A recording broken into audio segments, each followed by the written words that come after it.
But speaking of gravy, I bet Pat McAfee had some in his pants. Because Gunther came down to ringside, and this was, I think, my favorite thing possibly on the show. Well, second favorite. Gunther came down to ringside yelling at Michael Cole, the things he said. He's pissed about. They're chanting, "You tapped out" at him now. Gunther's in a bad way. And he was yelling at Michael Cole and slapped the headset off his head, and McAfee got up and he shoved McAfee all over the chairs and down on the floor and grabbed Cole and was trying to put the sleeper on him, but Michael Cole turtled his head. He was so nervous. And Gunther couldn't get his arms around his neck to put the sleeper on him. But McAfee came from the side, jumped Gunther, and started fighting him. And here came Adam Pearce and the agents. And Gunther grabbed the sleeper on McAfee. And I guess there are a bunch of guys there that are McAfee's friends, teammates, stooges, gardeners, whatever they are. They were trying to get in, and the security and the agents trying to hold them back, and the referees. And Gunther's holding that sleeper, and he's putting a little pressure on it because McAfee's face is getting red. And the fans are chanting, "Fuck you, Gunther." But he squeezed him until his britches were full, as Mama Cornette used to say. And then Gunther stalked out and was followed by the agents, and they helped McAfee out. And he was selling that like he was, come back from the brink of death. He's kneeling down and choking and coughing, and he can talk fine, I guess, following day. But I thought this was a good day. I love Gunther doing that shit because you believe it shit is breaking loose with this guy.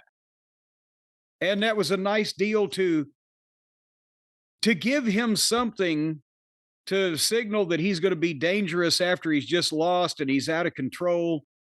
And they gave McAfee the rest of the show off and apparently had made the offer to Cole, but Joe Tessitore in a golf shirt and, just unprepared, this was unscheduled, came back out after the break to take over the announce position, but Michael Cole came back and was, put off somewhat, but was going to be professional and do his job. But this was a good little deal. Did you like it?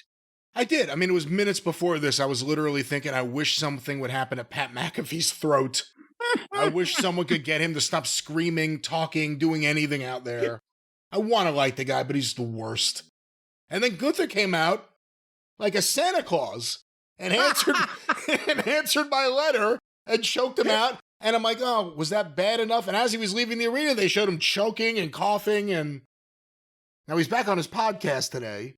That's a bad sign. But if this gets him off commentary for a while, even if it was McAfee building up for a match with Gunther, doing promos or something, not to say he should be competitive with a former world champion, I like that McAfee more than McAfee on commentary just yelling randomly throughout the night and acting like a big fan. Yeah. As I said, we need to get on the decaf and back a notch or two, and it would be a little more palatable. But and they're not going to book, I'm pretty sure, Gunther and McAfee. They're just, So where does that go? This was something for Gunther just to tide him over till he does something else with somebody he's going to be working with, just to get him some steam back, to show how verklempt he is over this whole thing, to use a Finkel word. And, that I think it worked. If it was building to a match with McAfee, I don't think it would be good because, number one, Gunther'd have to beat him pretty fucking quick. And that wouldn't do Pat any good as the announcer. And, just why, right? But it was just something for Gunther. Get some fucking steam on it.